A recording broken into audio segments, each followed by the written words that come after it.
I think our leaders in the politics should learn how to apologize, because it's a very, very rare character. It's a very, very rare to see things in the form of apology from a Well, I've become notorious for demanding that the British apologize. So let me set the example. Thanks for bringing that topic in. I think, see, now let's try to understand this. You demand an apology from the British for all its activities that they have done, they have trained, whatever. I think you will be the right person to describe what British has done to India.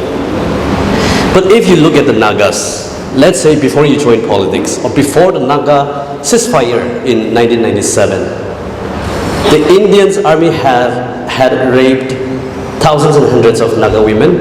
The Indian armies have razed thousands of Naga homes and killed thousands and thousands. Would ever India apologize? India as a separate entity. However, would the government of India ever apologize to the Nagas for all this treatment? Well, I hope that some of those figures are exaggerated. I hope, because I don't know.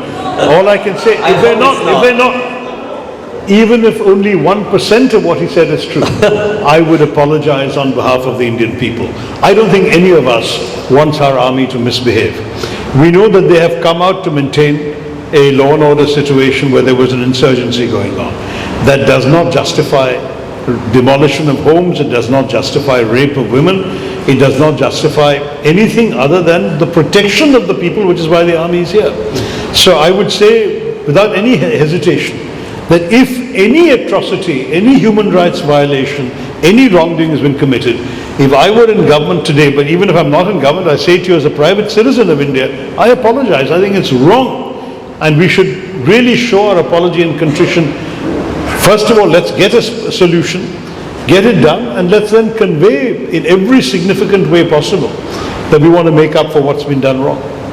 I think it's very sweet to hear from you, vouching and rooting for Naga solutions.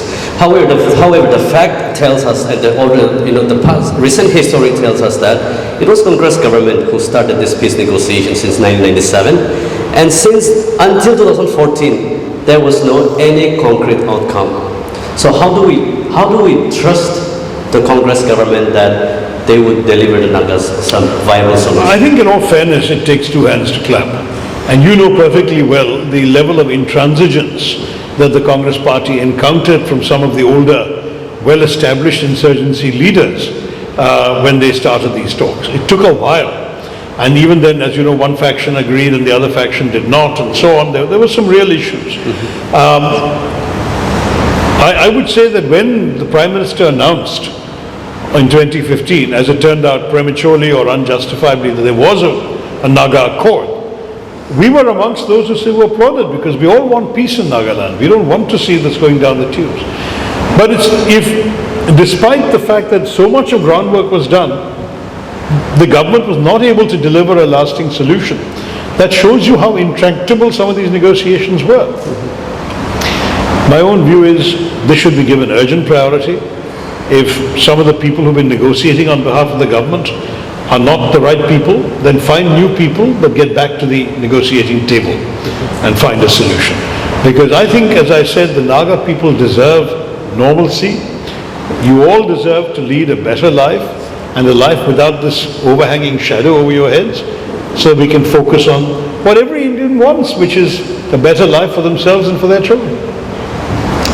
And one question, should Nagas be afraid or concerned about the possibility of abrogation of Article 371A in the future, like as it was done actually for Jammu and Kashmir? Look, I do worry. When 370 happened, I spoke for the Congress party in the Lok Sabha, and one of the things I pointed out is the very dangerous precedent it sets, because the Constitution requires that you cannot abrogate these provisions without the consent of the state concerned. It was always assumed in a democracy that consent is given by the elected representatives of the people.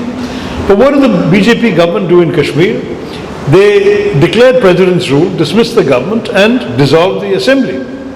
And then they turned to the governor, whom they themselves had appointed, and said, "Do you agree?"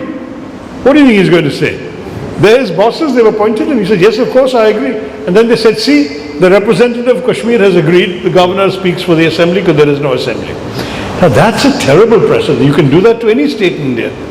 You can use one excuse or the other, dissolve the assembly, then you can actually declare president's rule, which de facto means governor's rule, and then you ask the same governor whom you appointed, what should we do? The governor says, whatever you like, sir. Yes, sir, 3 bags full. And you go ahead and take the steps you want. It's a very, very worrying precedent.